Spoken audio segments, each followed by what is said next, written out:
We're live, okay. I don't see a good reason not to get started.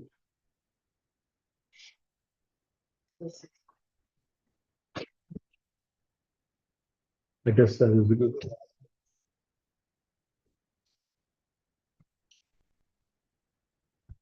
Hmm.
been destroyed. Yeah. I think it's more a quality of the original stone. It seemed to begin with, and of course, over time. Yeah. One of the other enemies of bluestone and any material, but especially bluestone, It's more is quality of the originals. like it haunts you, Peter. These comments when you're trying to. No, oh, it's this one. But You can mute me if you want. this has happened on our street where the street level is above the sidewalk level in a lot of places. And we got so fed up with the consequence of that for winter maintenance that we just went into our pockets and paid to have, you know, concrete sidewalk with a proper curb, and it made snow removal infinitely easier and safer. But you know, the problem is the crown of the street is probably that much higher than the sidewalk, and the sidewalk is half an inch or an inch below the lip of it. And it's just, you know, it doesn't take long for any material to degrade when it's subject to that, right? But I think Stone Ridge would be a nice field trip for people to go see what that can look like. Maybe snap some pictures. Yeah, they were able to do the reduced curbs, handicap curbs. I'm anxious to take a look at that. Yeah. Yeah. It's beautiful. Nice. Yeah, it would, right. If it's 5 years old, it would certainly be handicapped. So ADA. Down in the Rondout in Kingston, near where there's a gazebo down near the water. They put a lot of bluestone in that area, and it's all cracking. It's all destroyed already, and I don't think it's been there more than 15 years. And the reason is, I think, is the quality of the bluestone, and I think it was the thickness. Instead of being like that, it's probably like that, and that's why it did that. Yeah, that thinner bluestone is made to be put down on concrete Oh, and not on a base of sand or item 4. Okay, good, good. When you work with those thicker stones, you really can put it down. Item 4 and goes up. The other problem is with bluestone in Kingston are trees. Trees destroy it. It's interesting because otherwise it just sits there. But they really crack in the presence of trees. That's really good. And maybe we watch out for that as a note or comment. Submission. Peter, thank you so much for coming in. I have to say your presentation was just so illuminating. I mean, it just filled in everything that we would have been asking you at this meeting. How about other questions or topics? I want to keep you here all evening. Although you're always welcome to come back. I appreciate the invite. Nice to meet you all. And well, we really appreciate your willingness to. Peter, if it's okay, I'll follow up once we get to a point of some action, which we'll talk about. We have an applicant tonight, so we're going to move to that. But I think tonight we'll formulate a plan if there's going to be one. You mentioned a lady's name who might be a reference. Carol Johnson. Carol Jones. Yes. She's in the historic collection at the library. Okay, So, and 3 days a week. okay. I'll make contact with her. She's a wealth of all kinds of historic knowledge. I mean, just amazing knowledge. Great. Thank you so much. Thank you. Welcome Thank to you. the talks. Great evening. So everybody, let's circle back to Bluestone after having Jude come up, because you've got I'm sure, other things to do this evening. That's well.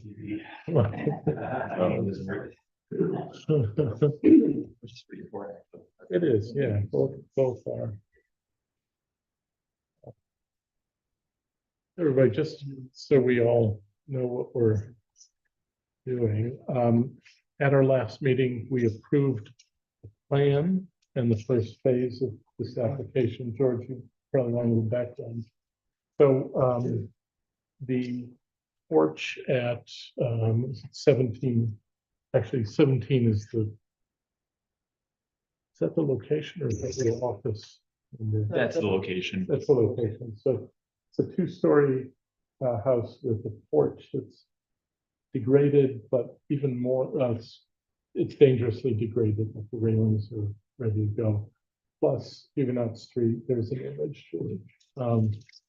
Plus, they got a visit from their insurance, I guess, underwriter, inspector, who pointed out that the railing height is no longer legal.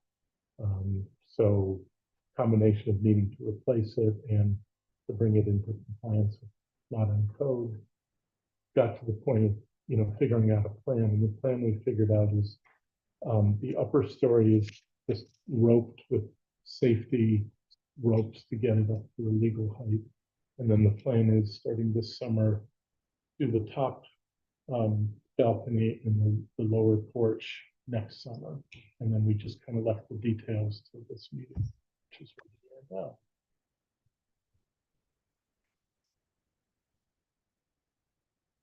Okay. Okay, gotcha. All Thank the you. ropes. Yep. Yes, the ropes are in. Wound up doing like two levels of rope, not just one single going across, but basically the structure is secure now for, you know, tenant use. Pretty confident in that stability.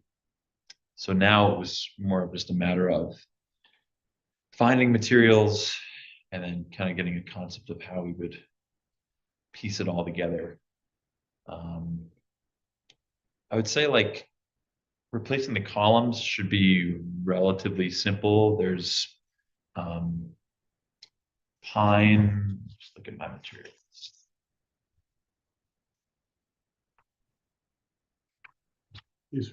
These were linked. Just after a pretty simple trip to Lowe's, I honestly found quite a few options that I think held up with like the original appearance. So the pine round columns that I found were, you know, relatively pretty much the same exact size, and their design is more or less the same in terms of appearance. The spindles were kind of the same, although they're a little bit thinner. So that would require obviously more of them, which in terms of the phases, you know, after phase 2, you know, the top deck would have some more spindles at the bottom deck, so it wouldn't necessarily match for starters.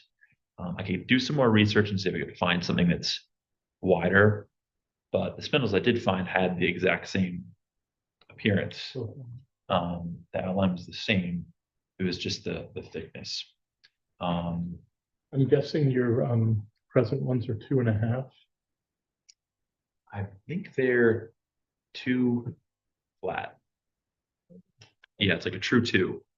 Whereas the ones I found were, I thought they were 2.25. yes, Let's see. I clicked through. they are on 2 those. 1/4, but the actual thickness is, Okay. you know, it's listed as 2 1/4, but Got it. so I had my hopes up, but then, you know, you read the fine print and it's not, it isn't exactly the same. In reality, though, it would only be adding maybe 1 or 2 spindles to each section of railing. But I found the railing was probably the trickiest look-alike to come across. And I really couldn't find one. The railing we have now is, I think it's 4 inches wide, and it's kind of just got like a rounded upper edge, and it's maybe 1.5 inches thick. Could not find something that was similar to that. Most of what I found also was, it was plowed to allow for the spindle to fit inside. So that's different as well. I wasn't really sure what route to take on that, because on one hand, I felt like being able to fit the spindle into a plowed groove might actually be kind of beneficial, maybe a little sturdier. So kind of up in the air about that.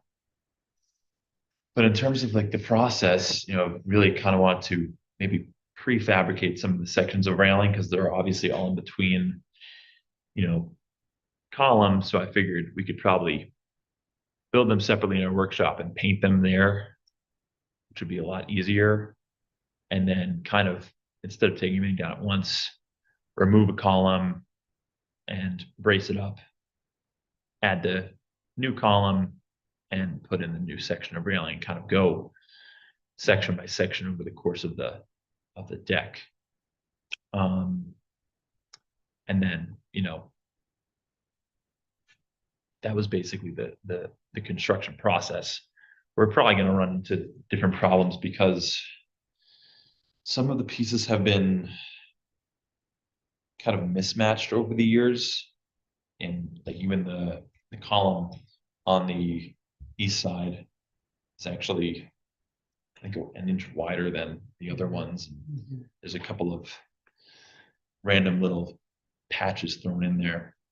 But, in the end, we could eventually get everything uniform, which would be kind of nice. And with more common building materials, I thought that would be kind of beneficial for the future when it came to replacing things instead of getting really customized, which could, create complications down the road, which is kind of what's already happening now. But yeah, that was pretty much it. I would say the railings are kind of the tricky part, but that's sort of where I had left off. No, great. Thank you for doing all that work and adding those links, which were helpful. George and Shane, do you guys have any experience in this area? I'm aware that, typically modern spindles do tend to be a little thinner.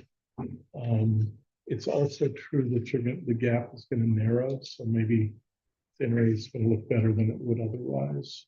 Just because I think the legal, is it 4 inches on center or the gap?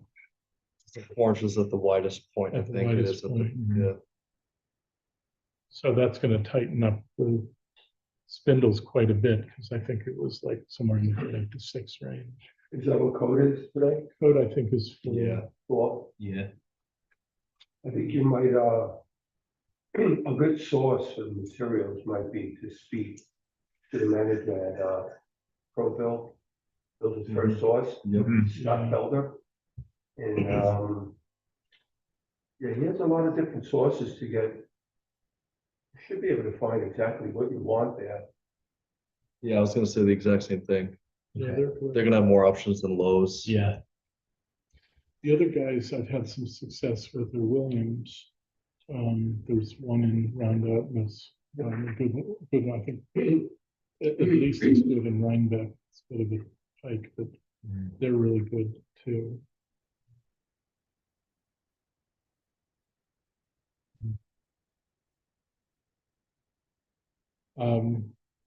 I recently redid a porch and I just did away with prefab railings, with the tops and bottoms. And I just got cedar 2x4s and did a little rounding to make them resemble what was there.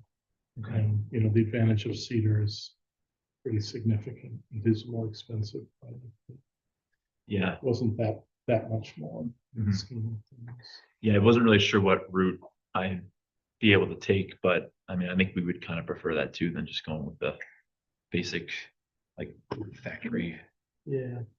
sort of appearance. But I'll definitely check those sources out too, and I can maybe even bring a profile or something like that to see if they have What a great something idea. match. Mm. Did you have a chance to take a look at any historic photos to see if what's there is actually, original or, I feel like it's safe to assume that it probably is, but I'm sure there's some good quality photos of that house. I didn't have a chance to look. Howard Johnson, Carol Johnson. Yeah. I know, it might sound like a lot of work, but you might find that, maybe the spandrels or something had a different look. And that was actually, I had a question about that. Like, I didn't see a spec for the spandrels, like the kind of top, at the very top, those like little pieces. Were you planning on replacing those as well? I wasn't Mhm.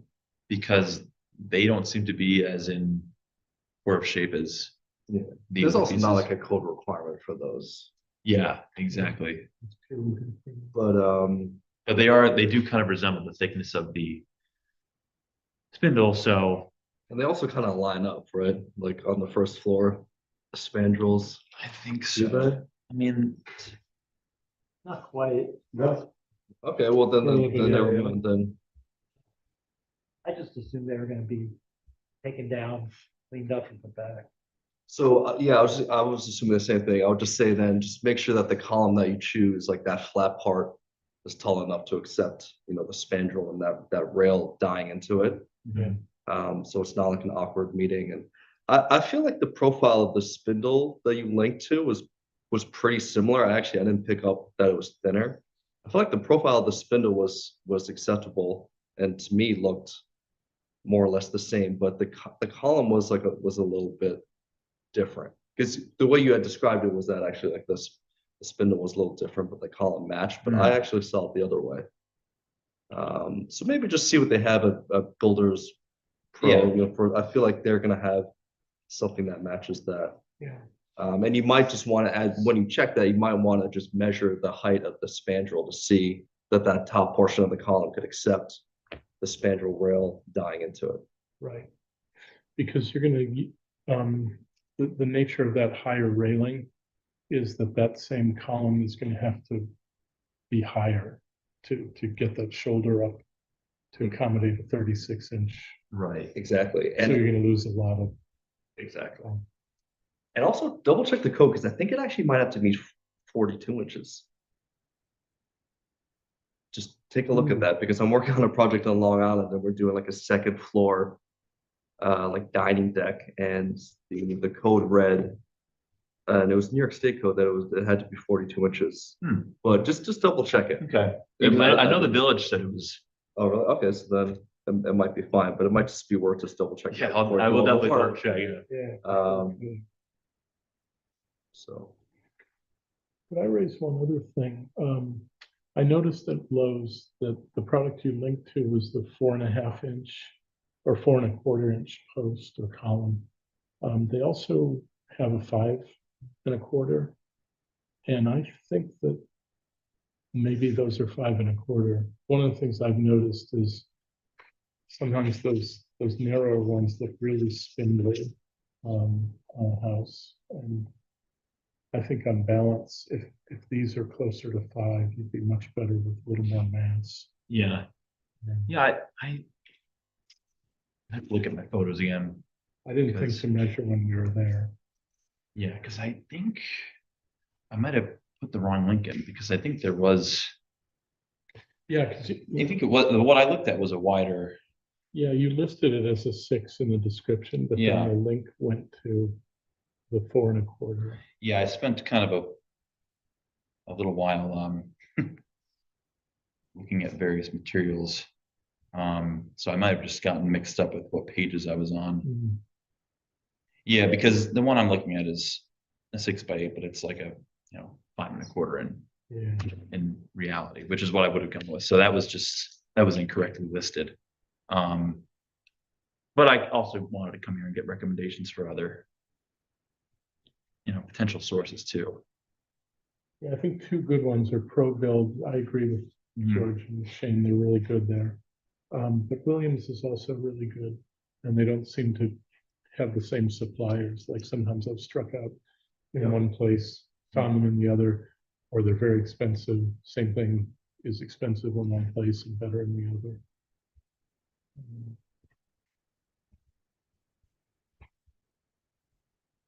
So are those newel posts gonna remain at the bottom of the stairs? Those that wasn't referred to in the scope of the work, but I'm just curious. Because actually I'm noticing them now and They kind of have like an interesting profile. They look like, I don't know, it doesn't look like they need to be replaced. I was just wondering if, that had been considered. That would be, I guess, something to take care of in phase 3. I mean, it may not need to be touched at all. It I was it just- probably it should get Okay. touched up. It looks better than photos. And that, I mean, if it does have to be replaced, then that's something you might want to coordinate with the profile of the column, because, Mhm. they might have a relationship to each other. And I was able to find some photos in our archives, but it was all too far away. Oh, okay. And a member of our programming team did mention Carol Johnson to me, but Well, I mean, in the photos that you saw, it didn't look like the same configuration. it did. Yeah, so then I But guess that coming was down to all. like minor details, like you couldn't touch. Too far. Yeah, well, I guess like in the photo, like if it seemed like the spandrels were, had like curved in the corners or something radically different, yeah, then that no. might be interesting to go back to. But if it looks like it was the same, then I feel like then that tells us what we need to It know. looked very similar. I mean, I could go back and have a look, but in terms of like the very fine profile of certain columns, like you weren't going to be able to tell. Yeah. But it was interesting to see the old photo because that was really one of the ways I could tell that it was the same building. Okay.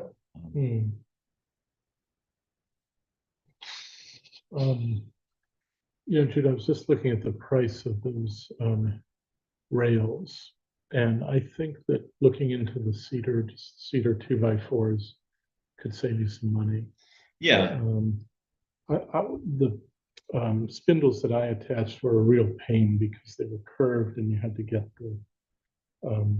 the flat perfect, which was hard to do, but you're doing straight cuts, and you can basically jig it out with spacers.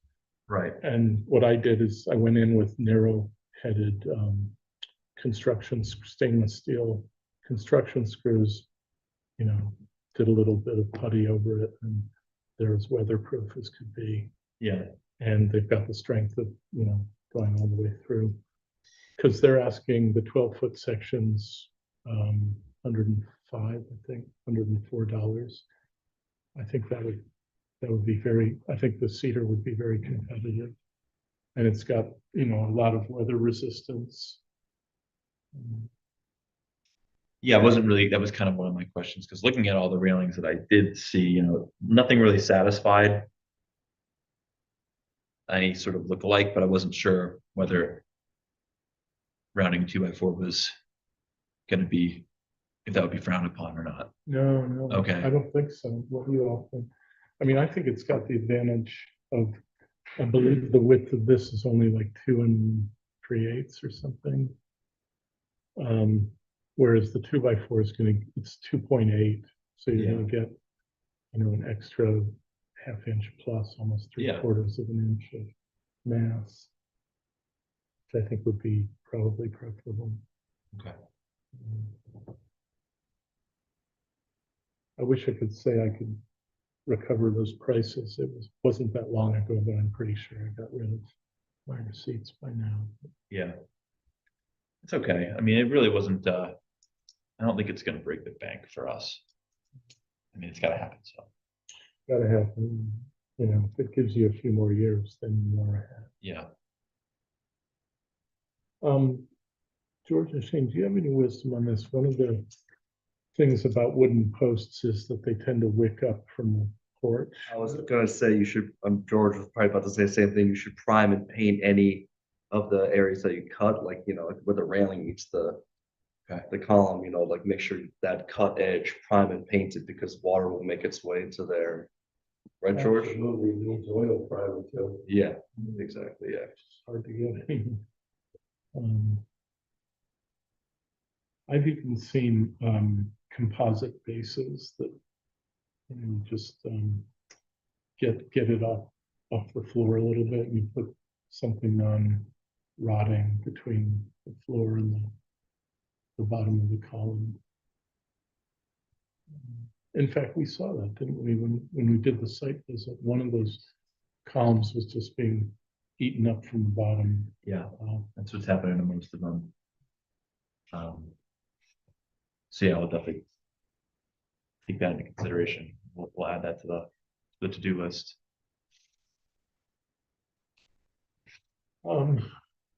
So you think you want to get rolling on this as soon as the weather permits?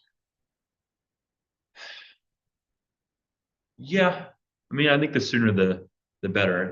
It's a little tricky fitting it into our schedule because you never know what can happen. Be nice to kind of like square away like an actual week where we can really dedicate a lot of our time, which will take a little bit of prior planning. Mhm. Not to mention, there's better times of the year for us to do it than others. I mean, I know that the scope of work, I think, mentioned the summer, which is a little more convenient for us because basically April and May and the first half of June is there's a lot of school groups that come. Yeah.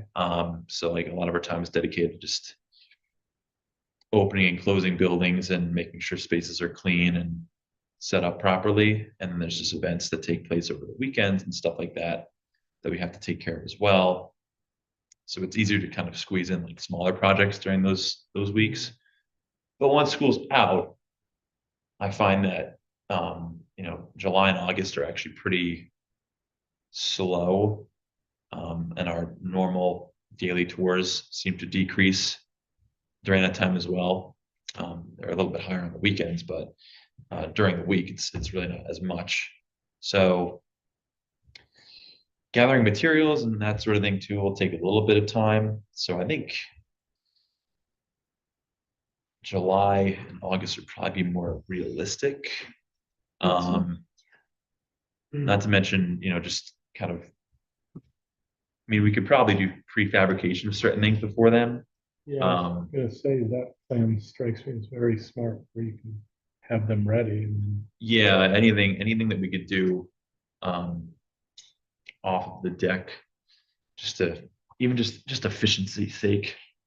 I mean, doing it all in 1 week is going to be tricky because we always get called to do different things. And I only have so much time to work on the ground too. And then we're left with one part-time employee. So it's definitely doable. The more we can do in-house in our workshop, probably the better. So well, that sort of plays into what I was going to suggest.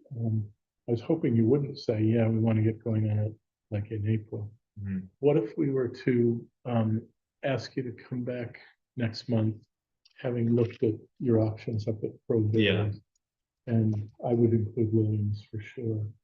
Just kind of shop around, like you said, maybe take a picture or take a sample of the profile. And maybe act on, a couple of suggestions here would be, to think about possibly the wider, I think probably the wider columns. Figure out exactly what it, Shane, you're pretty confident about the 4-inch spacing, Yeah. and that's at its widest. Yeah, my understanding is that you can't have any area and length and width or in height that's larger than 4x4. It's like where the profile kind of curves in. Mhm. That shouldn't be wider, like it shouldn't be wider than 4 inches for an area that's taller than 4 inches. So Right. you have like a little bit of wiggle room. Mhm. That's what I accounted for in this drawing. Because I read about the ball test and it's Exactly. That's supposed to Yeah, someone's head can't get stuck in there. that's what I'd always. The kid's heard, head. is the 4-inch. My head's not going through the floor. Just, does that seem like a comfortable thing? I mean, we're trying to maybe even save you some money on some of the Yeah, definitely. products. I don't know that it will save you, but my hunch is that maybe on the railings, Mhm. just because they're not going to be plowed, Yeah. you're paying for something that's kind of. I'm not even sure that's a benefit, particularly on the lower rail. You're just kind of Yeah. inviting water to gather.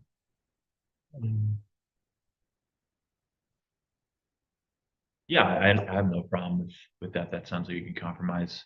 I mean, any opportunity to see if we could shave down the cost too would be helpful. I'm not sure how And I mean, I'll ask them about the spindles too, and see if we can get another match there. Yeah. Um, Be But- helpful to know what your current spindle width is.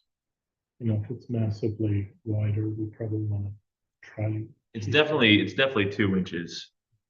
And the ones I found were definitely 1.75 inches. Which didn't really produce that big of a difference. But Maybe, especially because they're going to be a little tighter, they may not look bad. yeah. But I could try to find I'll try to find substitutes for that too. Because I'm not sure if it matches the top, but I think I counted this center section. I believe there's the same amount. And you could see it on the bottom as well. Anyway, I'll try to see if I can get an exact match. That sounds great. Yeah. As long as that's not holding you up, I think that's the most prudent thing, like give you a month to Mhm. look at some other sources, get really specific about how many spindles you need. Mhm. As far as, living with one completed and one not, I mean, that's just the nature of the project. Yeah. You're really worried you could put a sign up somewhere. Yeah, and I think, if we go section by section to it, at least we'll be, if we have to stop at a certain point in the middle of the week because of some sort of emergency, Right. we could finish up one section and then it'll still be closed off and whatnot. That seems really good. That sounds great. So our next meeting is April 8th. No, it isn't. Sorry. It is April.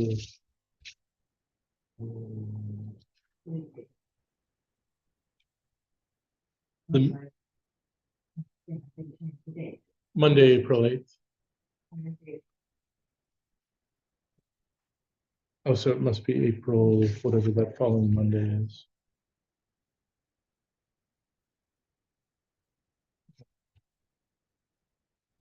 And then we've got your calendar. Second Monday in April must be, it is the 8th. Monday, April 1st. That's right. So it is the 8th. I know that. And we can, it shouldn't take long. We've kind of talked about the overall project, so we're just kind of down to what good options you're able to find. Yeah, I'll see about what they've got and I'll come back with a list. If you want to see those cedar 2x4s, just give me a shout and you're welcome to come and look. Yeah, definitely. I mean, that's, I was pretty happy with it. I don't even think I used the router. I think I just rounded them off with a hand plane, just to give a little ease edge. yeah. Wasn't any work at all. I mean, that would be fine with us too. I mean, see what I can find, and then I'll Yeah, that sounds come good. back with a list. Great. Well, thanks for your patience and your research. I mean, we're off to a good start, I think. Yeah, absolutely. Thanks for the advice. It's should be pretty handy. Yeah, I hope it is. Really, I do. Sounds great. Well, good luck with everything. And this in particular. Yeah, and taking our time with it really won't be a problem. I I'd don't think rather- there's anybody that in the end regrets taking time and thinking something through. I mean, you're Yeah. lucky because you have the time to think it through. Mhm. Yeah. So, great. Sounds great. Thank you Thank so you. much. Thanks, Jude.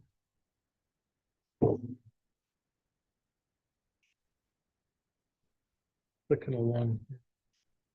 Why don't we, since Bluestone was the topic just before this, could we look at that proposed map, Val?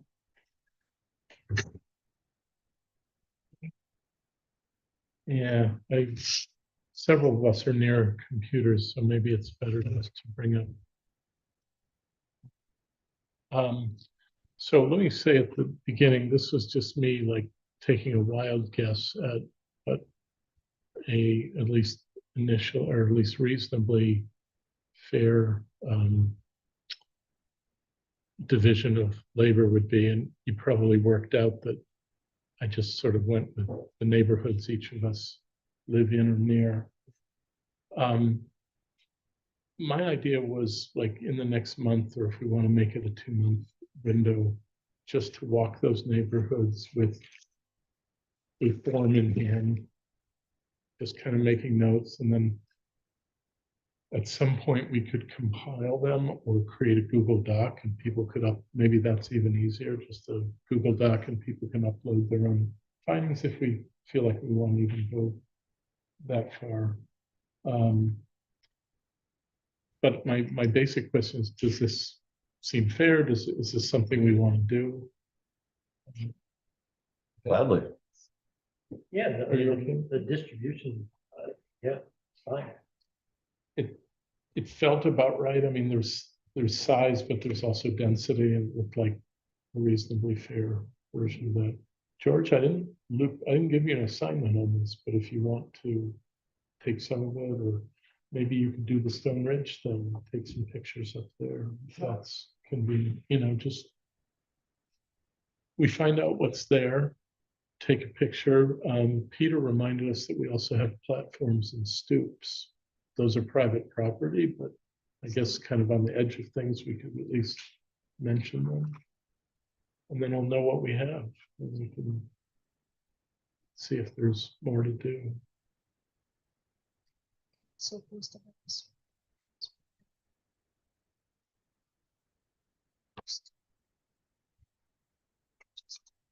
That'd be great. You can. Yeah. Somebody might have historic photos of their own homes. I said maybe we can post about the survey on Facebook. And people who have bluestone in front of their house or on their property can give us information. I love it. It would also just kind of raise awareness that we're doing it. Yeah. Maybe get something in the paper.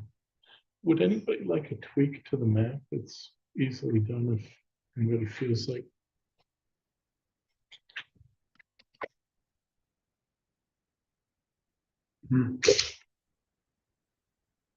Okay. Yeah, everybody good with it? Okay. You know, I think with the map, I've been looking at what they did in Kingston, which is significantly more extensive in terms of particular information they're putting into their database or data dictionary, as they call it. So, which is sort of towards, in that PDF, starts around page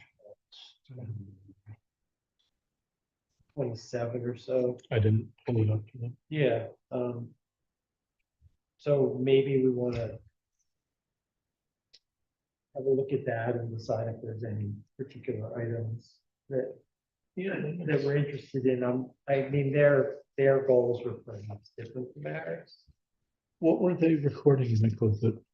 Well, for example, the GPS stuff aside, they were grading the quality of the sidewalk a little differently. Well, first off, they were doing all sidewalks. So they would identify bluestone, but also whether it was concrete or asphalt or brick or some other material, which maybe it's a bad thing for us to do. Greatly increases the project, though. Yeah, I mean, we could just, we're gonna find more places probably that don't have bluestone than we are, so we could just simply say from Mulberry to whatever, if I'm up in the zero place development, I don't think I'm gonna find any bluestone there, I know that for sure, so, I could just say, this area is all, no sidewalks or concrete sidewalks, whatever. But when they're, and then they grade them excellent, good, fair, or missing, or hazardous and things like that. And then they seem to have more interest in sort of differentiating what's on either side. So if there's grass on one side, and not that we necessarily need to do that, just and then also if there are what they call amenities, but really like sort of anything like manhole covers, things like that sort, they were indicating. But I haven't read the reports. I'm not sure why they included that information. But there might be reasons. I mean, if our goal is what, mostly preservation, restoration, expansion of Bluestone everywhere in the village. For me, the first goal is just what an inventory is. you Yeah, know, yeah, Just I know. identification. Right, okay. And then I actually kind of thought, once we know what we have, then maybe we have another meeting about whether this takes the form of a recommendation, or a grant application, if there's money. Yeah, so we should probably keep it on the simpler side, focus on where it is and what quality They it weren't is. recording size of slab or anything like that. They may have been, I don't recall, I didn't look at it that carefully, trying to multitask.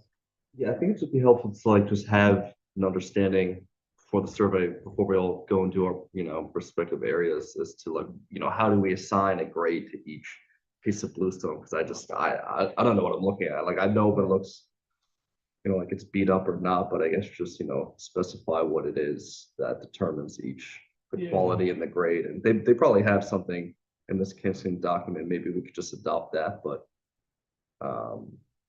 Yeah, that's very wise. I thought we would talk about that actually. Val, could we toggle over to the, so I didn't really even articulate this to myself, but like, to me, intact means that the slab doesn't have any cracks. makes sense. Partially intact might be, a fairly large flag, I guess they're called a slab, that maybe has one crack in it, but is not crumbling. And then, degraded starts to be, maybe it's cracked in 4 places and held together, we don't even know how, down to substantially degraded where it's like basically not sidewalk anymore. But probably would have helped if I'd taken some photos to illustrate this, but we could. I mean, we should probably also, I think his point, and there's some in this, again, tell me, but it feels to me like it's also important to know sort of the maneuverability across the sidewalk. So even if a slab is intact, but it's completely askew, Yeah, that's what that this is. seems to be worth noting. Yeah. So that would be somewhat different. I mean, so we could apply that to degradation if you want, but that's not degradation of the stone so much as the usability. Passability or. Yeah, safety. You're absolutely right. I mean, one of the things that happens is you might have 2 intact or largely intact, but the level changes Yeah, such that it's exactly. actually hazardous. Kingston measures if it's more than 2 inches lifted or 2 inches or Okay. more, that triggers their mentioning of sidewalk issues. That's I great. think Along half with- an sidewalk. inch is dangerous. Along with Kind of the- hard to determine though. Like, do they specify where you measure that from? Like from the curb? Sidewalk issues recorded, removed or missing pieces of sidewalk, cracked, broken, or delaminated material, sections lifted 2 inches or more, fixed sidewalk obstructions such as utilities or street signs, temporary clearance issues such as brush or debris or cars, and no material but a worn path. So that's, this Yeah. could get into fair detail or. I take that to mean 2 inches of lift from slab to slab. Yeah, that's what I was Yeah, thinking. Geez, Probably. that's a lot. I mean, It's a half trip an inch hazard. is a tripping hazard on Yeah. a sidewalk. That's why An inch Kingston is- is Kingston.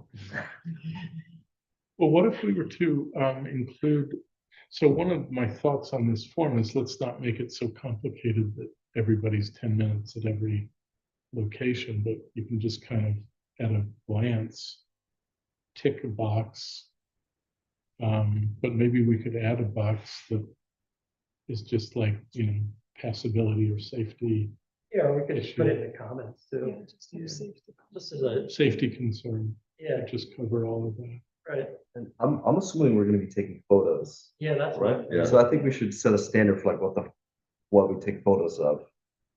Right? So that we have the same type of photos to refer to. Like an establishing shot, a close shot, Exactly. shot with the building in front of it. Something to Yeah, that's. place for later. Yeah, so like if it turns out there's this information that's missing or we want to refer back to it, that we have the photos all kind of in the same format that we could, fill in the blanks for something that maybe was missed on one of the sheets. Horizontal photos. Yeah, like overall photo, maybe like a photo kind of close to grade. Looking Well, down the I mean, sidewalk to like see how undulating it is. Yeah, I don't know. Or maybe that's too much. I mean, let's Maybe not that's- create something that's burdensome to everybody and then Yeah. burdensome to compile, but.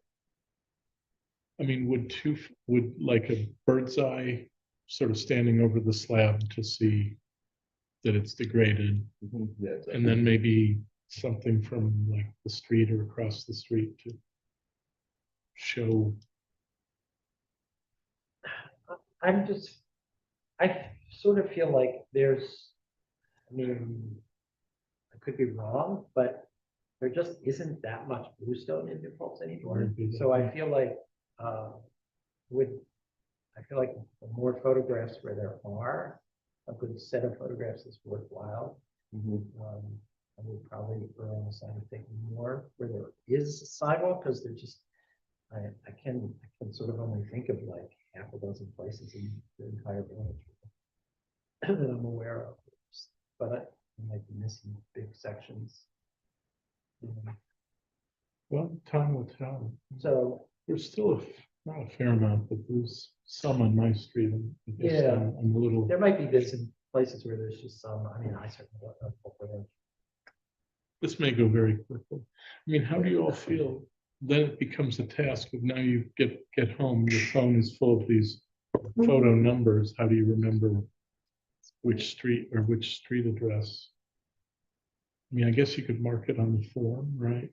There could be a space for recording the photo number. So sorry, the question is how do we wade through the photos Electron to know where we are? I'm just imagining that, if you were to take 5 photos of every photo-worthy thing, now you've got 5 numbers. But maybe you're right, Mike. Maybe this happens like 5 times to each of us. And so, you can edit them in your phone. You can change the ID. You can write a comment and then Works Avenue in front of 11 Works, When I survey a building, I take photos like from each floor, like I'll have a photo of like the staircase or like the floor, then like a series of photos of that space, and then like the, bookended with like another photo of like the next zone. So maybe we could have like a photo of, whatever Oh, the the house. street signs. Yeah, street sign like the north side of Works Avenue, and then a series of photos. Then the south side of Works Avenue, and then that's like the next set of photos. sure, yeah, that's a Something like good, that. yeah. Talk to the guy who does this for a living. That's good. Well, I don't do this. No, but like an establishing shot of maybe the house where the sidewalk belongs. Yeah, and then you know that all the photos of the sidewalk in between that next similar type of photo is, between those two zones. That's a great idea. Do you recommend capping the number of photos? I mean, you wanted some consistency, which I think is a good idea. Well, I feel like when we get out there, we'll know what we need to take photos of. I feel like it'll be pretty instinctual, but I mean, just the more photos, the better. I feel like if we determine that we don't need any of the photos, we could always just delete them from the drive, In which case, I can actually remove the photo recommended, because in my thinking, we were just going out and pretty quickly observing, and then if we thought something was photo worthy, ticking it, talking about it in committee, and then, but let's just do photos right away. I mean, it's pretty easy this day and age, right? Just, Yeah. We all agree. Does that seem good? Okay. So we'll do like the method or the protocol will be establishing shot, showing house, something to identify the address. And then whatever shots people think are worthy, because it may depend on site. A question about full and partial. What does that mean? So I've observed sometimes you'll have on a property some cement and some bluestone, Oh, okay, like a section degraded and was replaced with something else. And likewise curb. I think you might encounter that on Huguenot Street, where okay. some of it's bluestone and then it gives way to nothing, or it gives way to. So the reference is within a specific property, in front Yeah. of a specific property. I think that's Okay, the only easy way to. all right. That's helpful. That sound good? In front of cars. Yeah, Right, right. but at Runa, that's a good example where you've got a mixture of Right, right. materials. Okay. Yeah, no, that's helpful. And that'll link to the SDL. And I think, let's not worry about SBL for now, that's No, like no, a big right. research. Yeah, so we'll just do, right, but it'll link to the address in the SDL. Okay. Sounds good. Um, Why don't we check in like a week before the April meeting to see if people have had enough time or not? I don't really know if this, it's like a half an hour to do the whole thing or hours and hours Yeah, to do it. But we don't have to report back in April. We can push it back to May, but on the other hand, maybe be easy to do this. all right, so if you'll send us a revised in this Yep. round? I'll Okay. revise that. Is everybody okay doing some printing at home? Everybody good? Okay, I don't, if we're not doing non-bluestone, a dozen of these, and these are actually 2 to a page, so print out 5 or 10 of these and you have plenty. Yeah, okay. Yeah, I was actually just gonna bring it up, spreadsheet on my computer and do it. Oh, yeah, Use that one I want to know. sure. With your computer? Yeah. With That- a little shelf thing? Oh, Kneel down and type it in. Have a nice day. a lawn chair, take a chair. Do that. Yeah, that sounds good. Anyway, yeah, and lunch and everything. That's great. Are you gonna work in Google Docs? No. I prefer not Excel? to. Yeah. Yeah, or I'll do a word table or something. Okay. We'll see. That might be Something the that- basis for everybody's. Yeah, something that I can just then upload. Everybody, this sounds great. Bill, you got this ball rolling, I don't know, a year and a half, 2 years ago. Yeah, Couple of thoughts for you. Watching, one of the reasons there's not a lot of bluestone is left is because place, concrete, yeah. which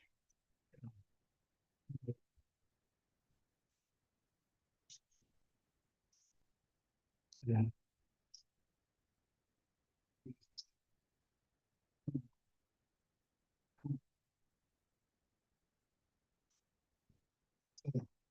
The things that I've noticed.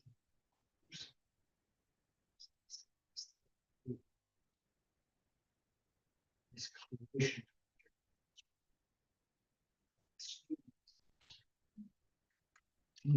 Interesting.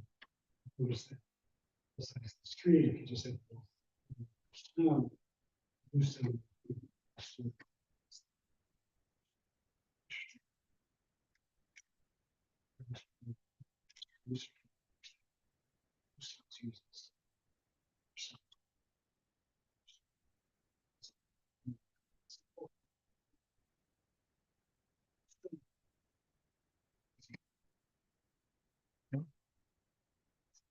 It's a long You time. don't realize. That experience. Experience. It's a beautiful material, I agree. His point was, his point about the quality.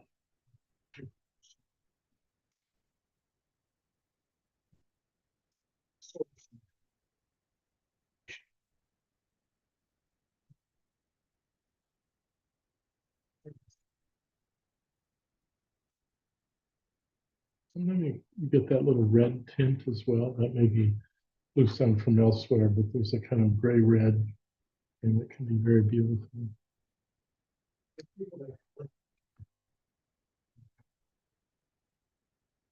Yeah,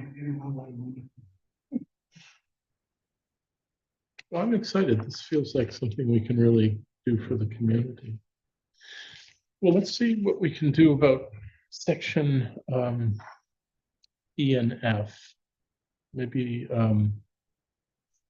starting with the PB and ZBA applications. So probably the main thing there is there've been some significant, well, there've been a number of meetings about the design for 11 Water Street. And they're pretty much at the point of, I think, being done with their review. But I did reach out to Zach right after the last meeting saying, you know, it's been a while. I'm aware that there've been a lot of changes, but as Val assembled the renderings from October 22 that we saw worked on and approved with the most recent renderings, if we can just go through, it really looks to me like pretty much the same thing we approved as what is now being considered, with the significant change that the rail trail side looks like a pretty big improvement to me, actually. That on the left is what we approved. What they're talking about now is on the right.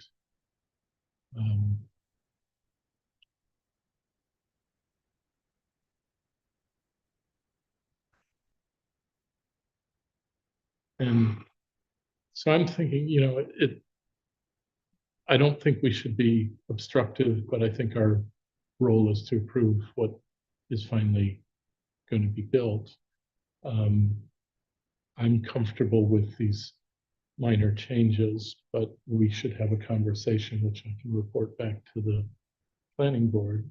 And if we feel otherwise than I do, then we could invite them back. Or I suppose there's even a middle ground where we could, you know, on a kind of subcommittee basis, talk to the architect about a smaller thing and see if it can be resolved or settled on.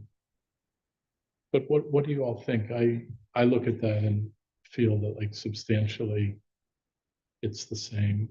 A lot of what changed was the arrangement of the parking and kind of the entrance and exit strategy. And that's not really in our purview, right? To comment on. No. Just to be clear, and also the landscaping. Well, I mean, the way our charge is written is that major landscaping is, that's never been particularly defined, but you know, we pretty routinely do look at landscaping plans. That's an example where maybe, you know, friendly meeting rather than formal meeting could be helpful. I also don't know if that landscaping really has anything to do with the landscaping plan. Could be just for the sake of rendering.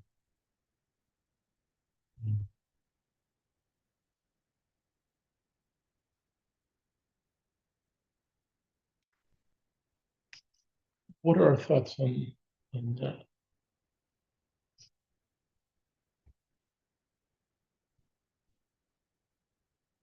Like what they did on the rail trail side with the railing and the addition of trees. I think that's more in keeping with what people would expect on the rail trail. I agree. Yeah. On the rail trail side, it looks, I mean, this is not our purview, but basically it just looks like they brought the building up much closer to the rail trail. In the old pictures, they have a backyard, if you will. Mhm. And That's that's no true. longer there. Just whatever, again, that's a planning board issue. And that might be something they did in order to provide the front side to have more proper space for parking, swimming and all of that. I'm assuming that these trees they're showing are just imaginary. Right. No idea Yeah. if they're planning to landscape back there, and if so, what they're gonna put in. So I'm not basing anything on that, but otherwise, the back looks pretty much the same to me, except for the ground floor. Seems to have a somewhat different flow Right. It almost seems like it's raised a bit. Does look a little raised. yeah, I kind of assumed that the earlier rendering just didn't really accurately show the rail trail. oh, well, that could be. But maybe, do we have like a revised site plan that we can look at? We could online. Yeah, so maybe also have to put Yeah, video this is a on this. digest of what we saw, or a digest of what the current.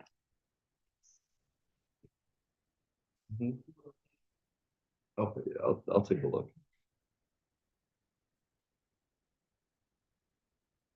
I think there were about a dozen or so, and these are just the four most. Yeah, Well, I think if we are to comment on the landscaping, I think the trees are important in kind of softening the view of the building from the rail trail, to be honest. I feel like the renderings show that that is actually pretty important, to be honest. So if we are to comment on that, I feel like that's an improvement and we should expect that to happen. I invite them back for discussion about the landscaping.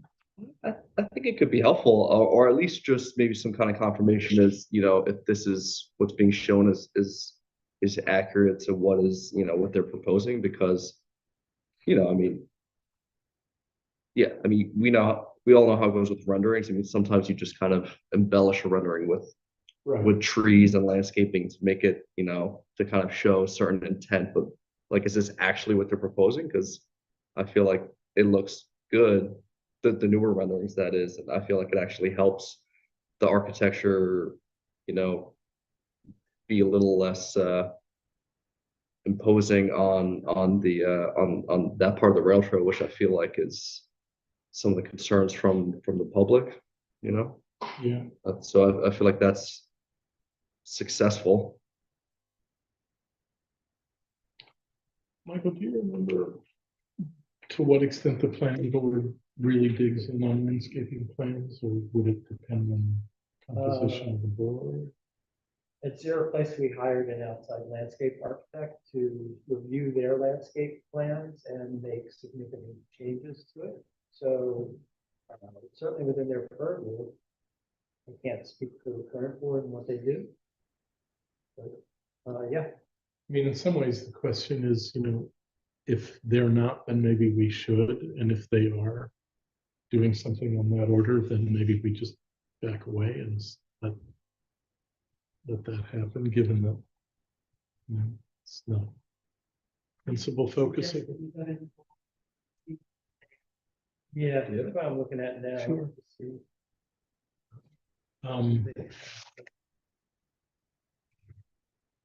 Definitely softens the whole back of the building. Yeah, I mean, I think it does. It's definitely moving in the right. Yeah. Sure. I mean, it's almost as important as the building, Yes.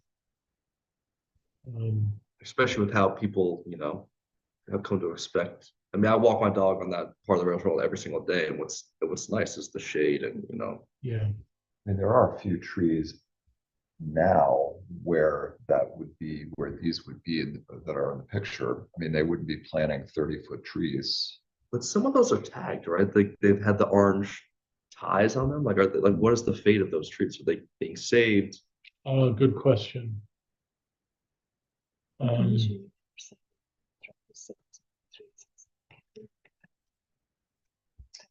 Yeah, probably. Oh, I'm sorry. So we're looking specifically for additional shots of the rail trail side.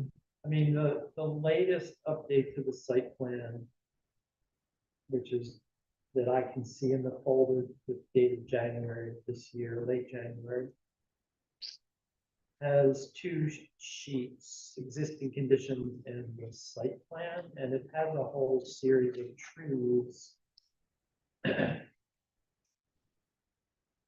that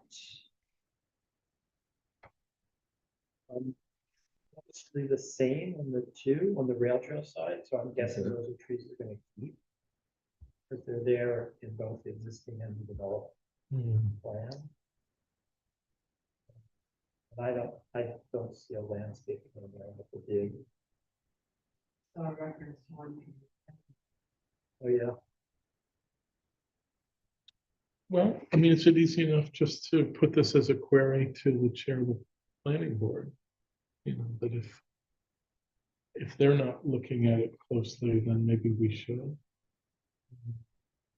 Yeah, I just want to make sure it doesn't fall through the cracks. And That's right. And, you know, we're kind of in the structural situation where we approve a set of designs in ignorance of what code is going to require.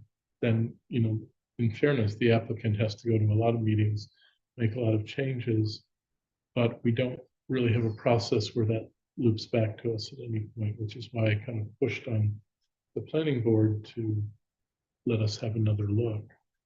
But on the other hand, I don't want to be obstructive. I don't want to make anything more complicated for no good reasons. So I kind of think maybe just the question, you know, are you in possession of a landscape plan? Who's looking at it? What's the nature? They of it? definitely have a landscape. Is it current? You said it's from January. No, that was the existing, but now I'm looking at a landscaping plan that's dated May 2023, and I don't see any updates in the revision. What's that?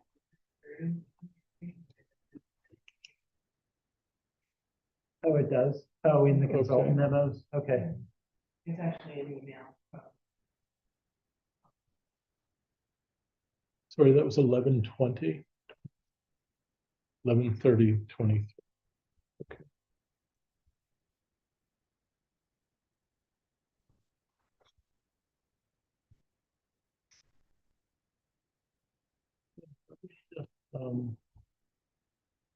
because like for example, like, you know, each tree has a structural root zone that you're not supposed to impede on.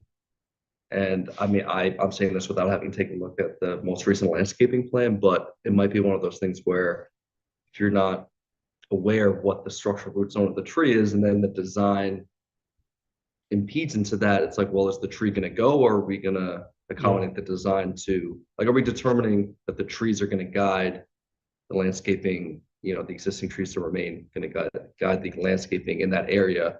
Or are they gonna plant new trees to accommodate the landscaping that they're set on? Like, what's determining that? And I'm not saying that they should hire an arborist, because I know that's a lot of work and expense, but I'm just wondering like how thought out that all of that is. You know, like, again, I'll take a look at the landscaping plan, but like, are those trees in the rendering, are those accurately shown in terms of like the spacing or to what's existing, or is that new? And if so, like, has it been coordinated with what, you know, like the distances from like the proposed landscaping and the structural root zone and all that kind of stuff? Oh, okay. So I obviously have to read through all that. Okay.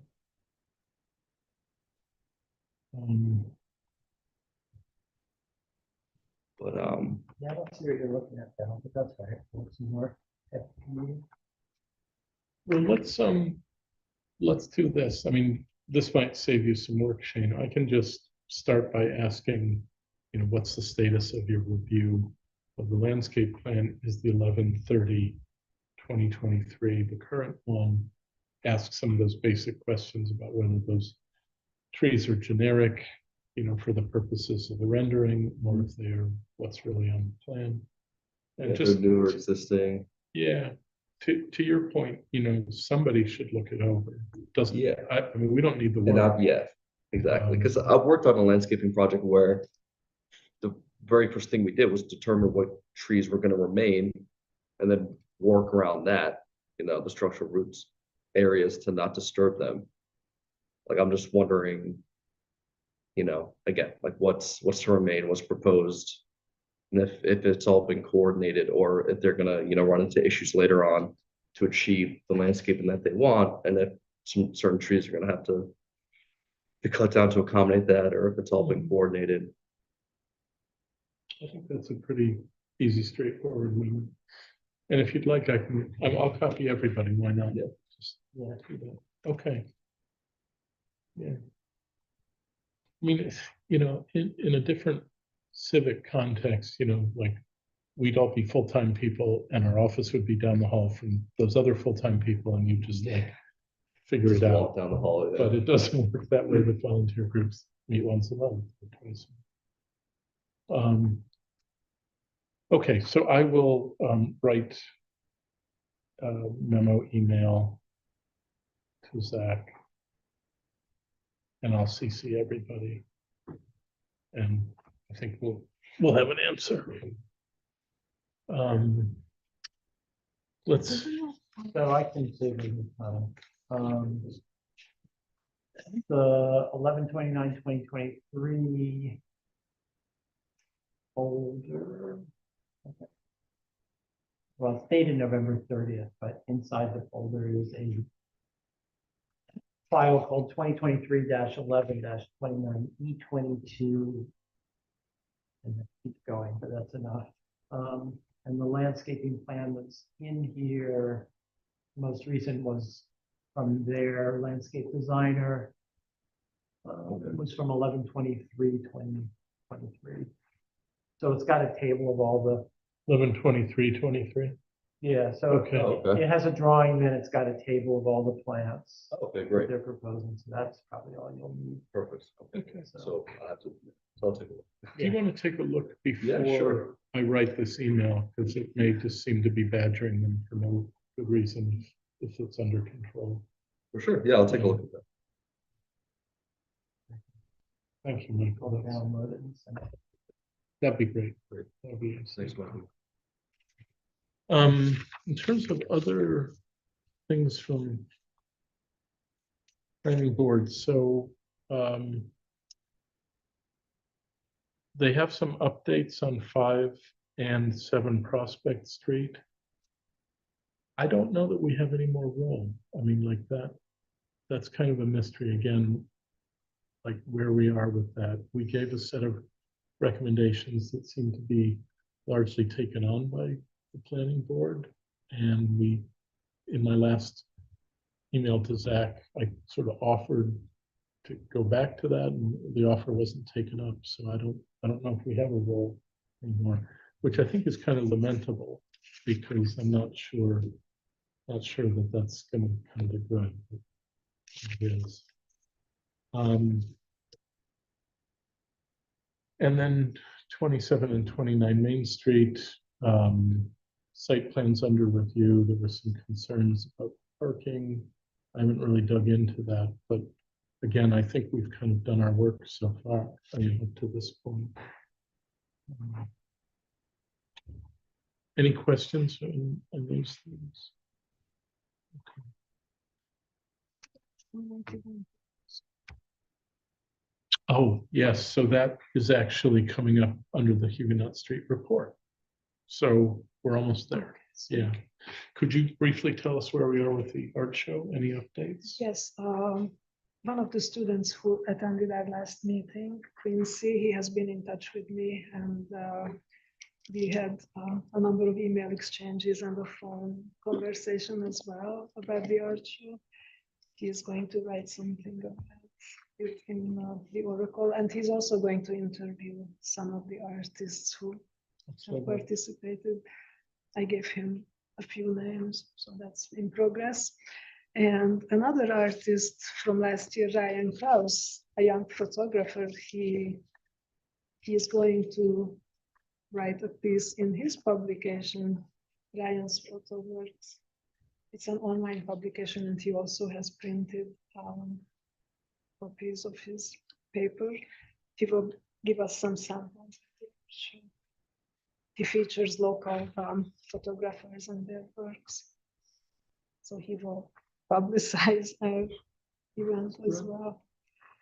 So That's- some new forms of publicity, which would be Yes. great. And I Um, think we can start thinking about judges who to ask. Yeah, probably sooner rather than later to get on Yes. the calendar. Okay, I thank know. you. Oh, Marcy Bernstein was a very good judge a few years back in 2019. Was it 2019 or 2018? I know people were hanging on her every word when she was talking about the art, so I would like to ask her again. There's if- been enough time. Yeah. Yeah. Um, Sure. And if you think of anybody who could take on the role, so usually we have 3 judges. Yes, I'll keep thinking. Let's, for the April meeting, we'll have another report and then just see if people have. names. How about from Huguenot Street? Michael or Stephen? I don't have much for this month. Michael, do you have anything? Guess the one thing would be tomorrow night, the zoning board of appeals, there's a one of the applicants is for 181 Huguenot Street, the old Hewitt farm. And so they are appealing the current building inspector's decision to revoke their home occupation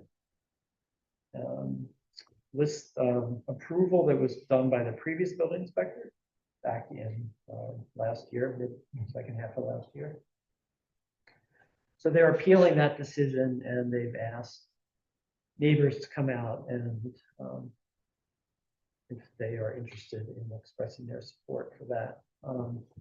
So that's coming up.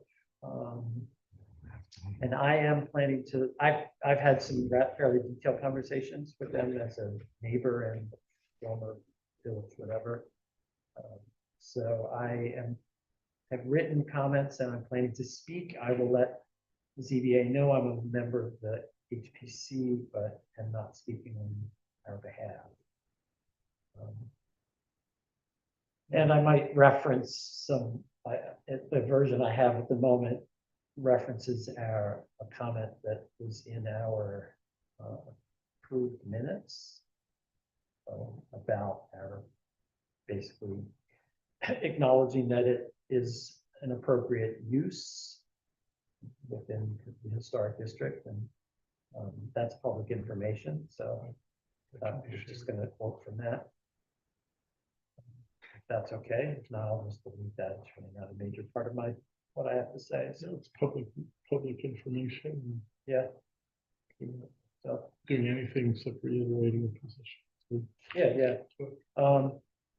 Yeah, so that's that. Other than that, it's been, I guess, while we all saw that the studio, I don't remember their address, but 118, right, that Raz and Dave built, their pottery studio's finished. So, That looks very good. yeah, Another case of taking it slowly and having extra sets of eyes. Because we did shape that design in some positive ways. good, yeah. Yeah, that's wonderful. Thanks. The only other thing is the structure going up at Michelle's, which looks like the frame of a yurt, but doesn't appear to be a permanent structure. So for the moment, we'll just stay out of it. Good. Thanks, Mike. The reason why I brought up 181 is, I don't know if you all agree to write something to the ZBA, if we are all in favor of supporting 181, the residents there, and reiterate what we approved or what we talked about at our meeting. You think it's enough to let Michael reiterate it as his Yeah. comments? Just because, I think it would carry more weight if we write as a commission um, in support of.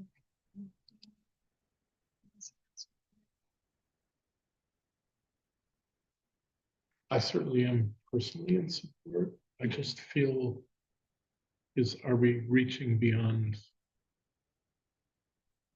beyond our mandate if we say more than what we've already said? At least that's recent.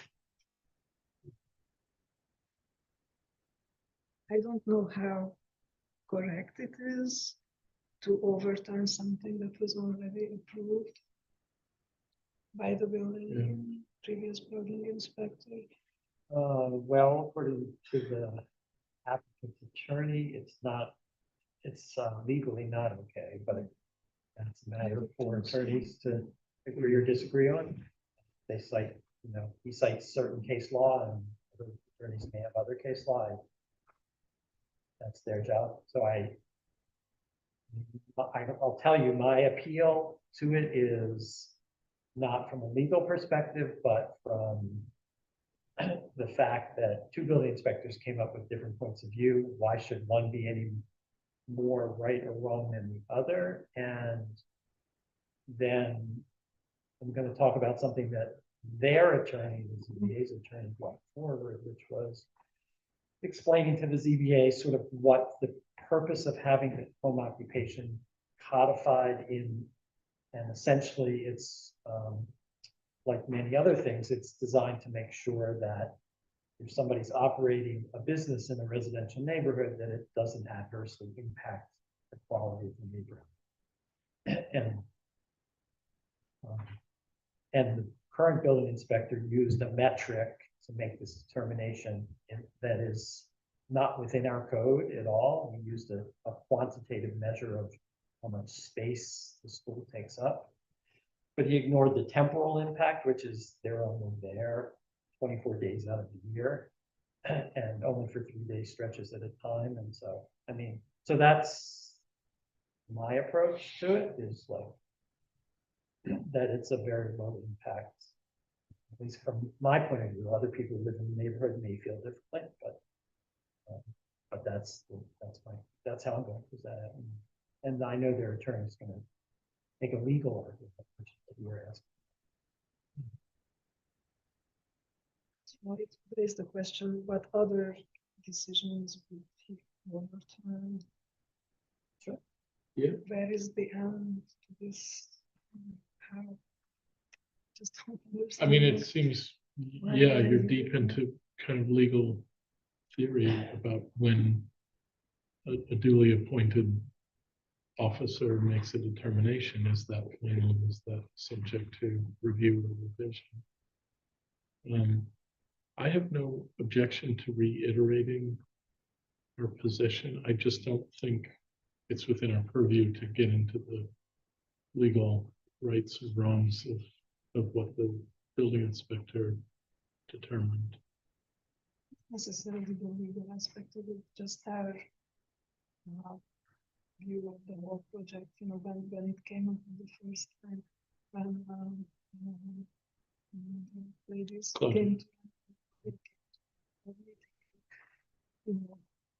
I think it was pretty clear at the time that we would be in support of their endeavor, not necessarily from a legal perspective, but just as a use. Well, yeah, our position was that it had no negative or deleterious effect on historic character. We were speaking up to the limit of what our commission. I think I just would recommend to do that again as the HPC, not to speak any legal language or ask any questions regarding the legality.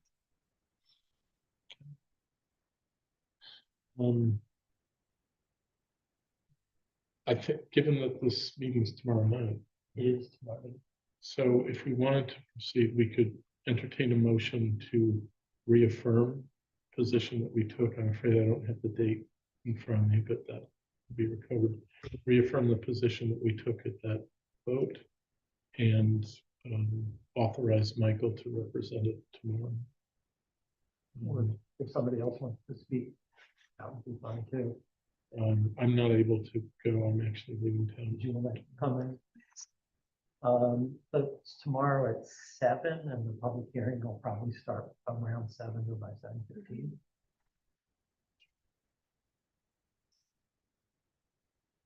I mean, if you You're want- going anyway. I am going anyway. I mean, I can put on two hats. I don't think I would do it all at once.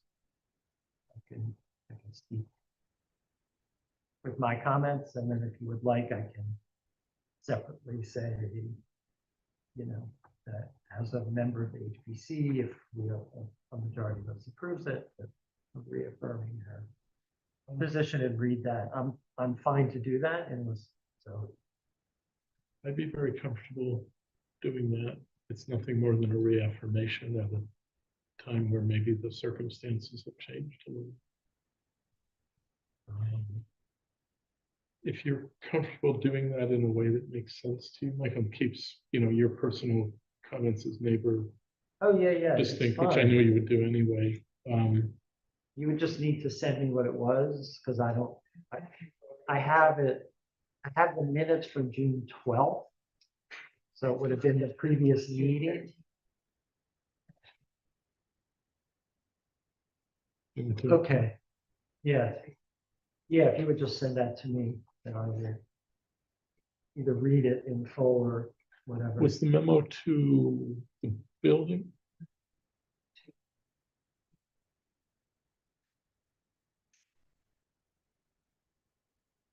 Yeah, at that point, That's mayor, yeah, because then at that point, did not have an application in front of anybody, I don't think, or. I think that's about right. Yeah, it was in the heat of. Yeah, because they were still trying to figure out stuff to do, and I took one route to work with the village board that didn't pan out. And then this home occupation came up. Okay, that's fine. I think that seems like the most efficient way to get it. So Camilla, what we would need, if you're willing, is a motion to reaffirm our position as articulated in the June 13th, 2023 memo, and to authorize Michael to report that separately from his comments as a neighbor. Is there such a motion? Seconded by Shane. Okay. All those in favor? Okay, terrific.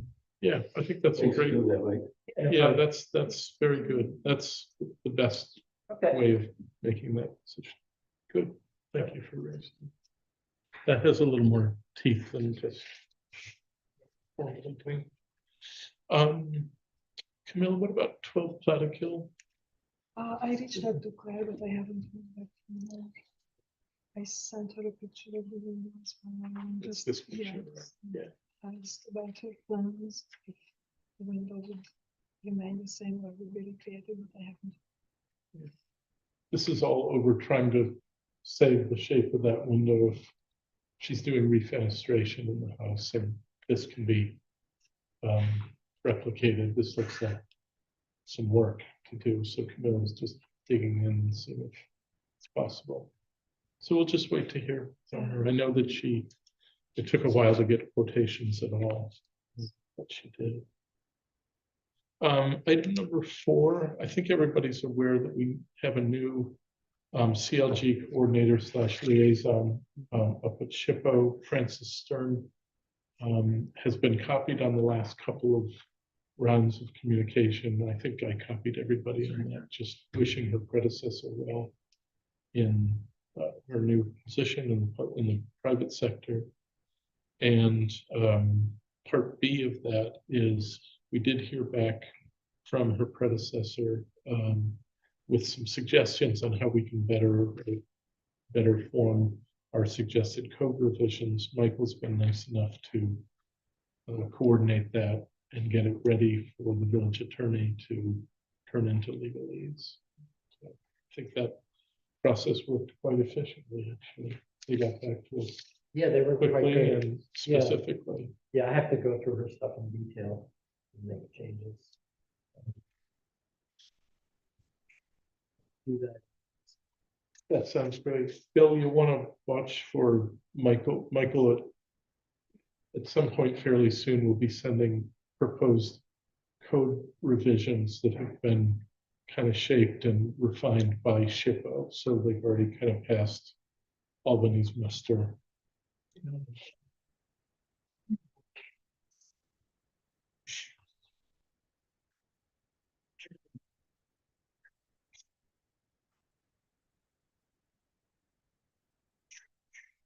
Oh,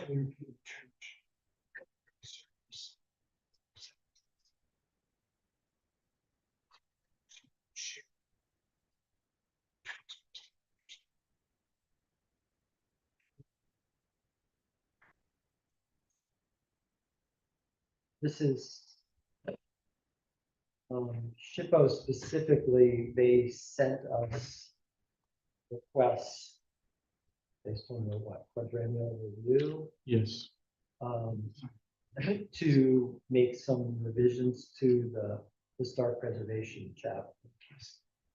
And so, based on their comments, we went through a couple of iterations, and what we have now should be ready to send to your village attorney. Request that if your board or your mayor, and you all agree, then he can make those changes and do the language and then. So. Yeah, fair point. No, I know. Well, code is a living organism, right? It's Yeah, you know, a living thing. Thank you for taking that on, Michael. That was Sure. our budget is in good shape, everybody. We are under 60% expended with 75% of the fiscal year done, so pretty much on track.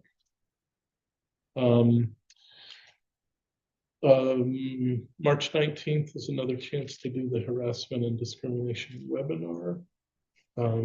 Pretty painless. You can do it at your desk.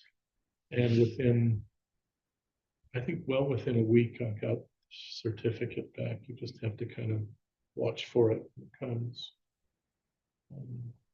And then there's also the on-demand option that has a whole login thing that you also have to do. Let me point out 6B, that those recordings are still available to you if you have time and interest. There really is.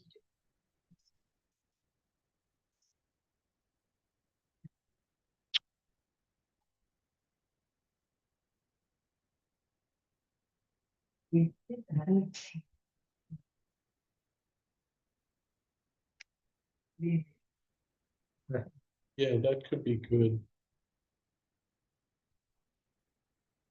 Sorry, that's on March 21st.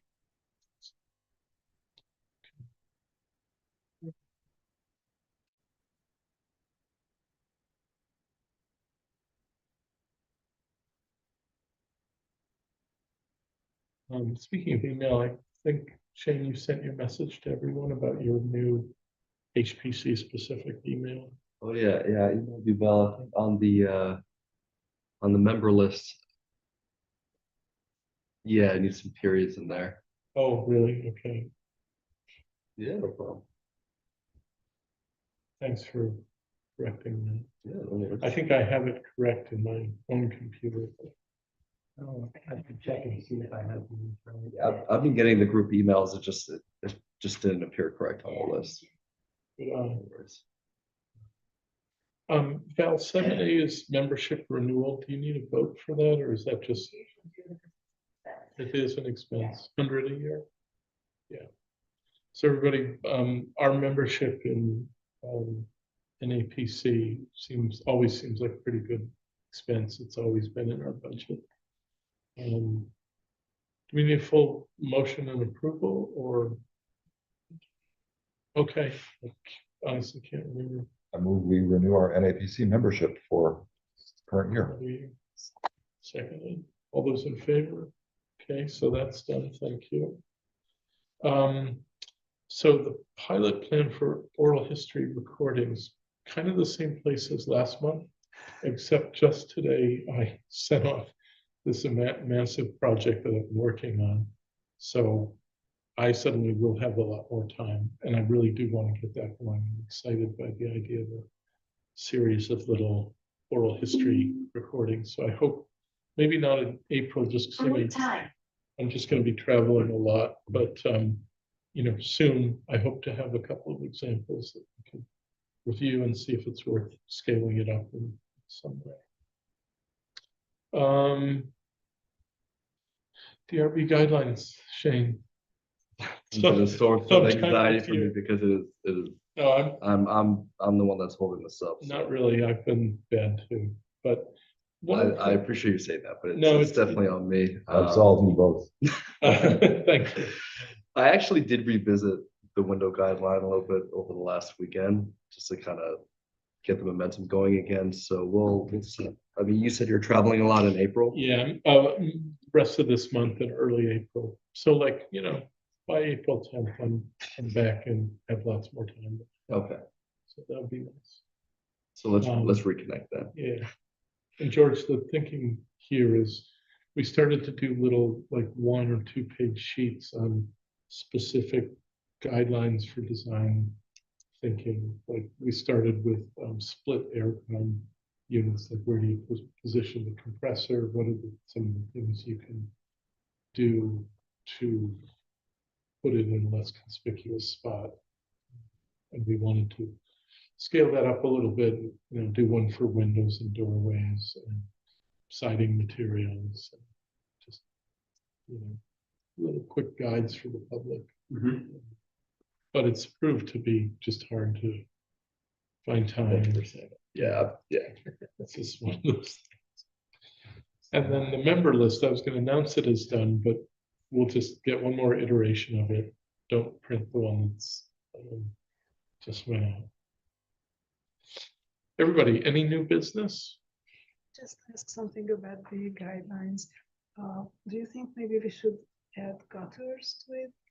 Because I noticed that gutter companies always recommend 6-inch gutters on your, if you want to replace gutters, and some of the historic houses have much smaller, maybe 4-inch gutters. That might also change the profile if you put a larger. Of course, we have more rainy weather and Yeah, I was maybe wondering if the large thinking gutters there is, you know, efficient. Speaking as a owner of a historic house that is facing this exact thing, we are doing work in the back, finishing up the deck, and the gutters need to be somewhat redone, and the contractor is like, you really ought to go to a 6-inch gutter. There's too much spillover, but I mean, on the front of the house, it might definitely could well look a little bit different if it were a 6-inch gutter. I'm figuring in the back, it's out of sight. I might want to stay away from prescribing the sizes because of the exact, of the rain capacity and all that. yeah, there's a technical side. Yeah, but I feel like No, no, the profile is the same. yeah, it's just scaled up. 6-inch, and Just that it much just further. works. 6-inch works. Yeah. Most people are not even using 4-inch anymore, and all these seamless machines don't even, the machines don't even accommodate 4-inch anymore. Really Yeah. interesting. Yeah, it's just. It's kind just of the new It standard. used to be the commercial gutter, but now it's becoming. And is that just people upselling, or is it a genuine concern about climate change, or is it a genuine concern that we have rainier weather, or subject to? No, what happens with the 4-inch gutters on these roof pitches, which in our area, old historic houses normally like an 8-on-12 roof pitch, is that the water runs right over it. Yeah, happens in my It's- house. Oh, because it's Yeah, coming down it so just comes fast. down so fast, it's too small. And if there's any obstruction, it just, So even with the half round gutters, now, the older stuff, they come in 6 inch. And Yeah, we noticed the difference. big difference, Yeah, it very much. it works. Well, I mean, it's a lot more capacity. If anything, I think they look nicer. More substantial, looks like a bigger crown molding, Yeah. almost. You may want to stay off that, Yeah. because if we were to Sure, recommend sure. something Of that course, ended up, wasn't suggesting that we I think mandate definitely, 4 inch gutters, it's just something that I was thinking about. I think profile of material is definitely something we could probably weigh in on. I think there might be a place, you know, a paragraph or a line in one of these guides, just to think about, especially if you're replacing, I mean, a lot of the homes in the village, the older ones had Yankee gutters. Yeah, then they just Based- got built over and then just slapped that. That's what they did at my house. Just Yeah, covered it up mine and too. slapped on a gutter on the eave. Yeah, They used to have these integrated things that probably were a nightmare leaking, I guess. And Yeah, they do look nice though. But as far as recommending the style, I think that makes sense, you know, Yeah. and for example, on my home that I built 12 years ago, which is a classic farmhouse, I have classic 6 inch gutters, but then on my barn, I did the half round gutters, and which were on the old barns. Yeah, And that could be a nice Results is great. recommendation. Yeah. yeah, so let's make a mental note just to, when we get down to, maybe there's one on roofing and gutters would be appropriate under Yeah. that one. And maybe leader locations, maybe. Yeah, well, yeah. But that's a great point. I think that's something that we could probably, you know, form an opinion on. Yeah. That sounds great. I think that's everything, unless anybody can think of any business. How about a motion to adjourn? Moved, Mr. Seafood. Seconded. Those in favor? Wow. Thank you all very much. Kept it to about 2 hours tonight. I'm kind of stoked about the Bluestone project. Yeah, it's This feels like a contained thing that we can do at some point. I was wondering,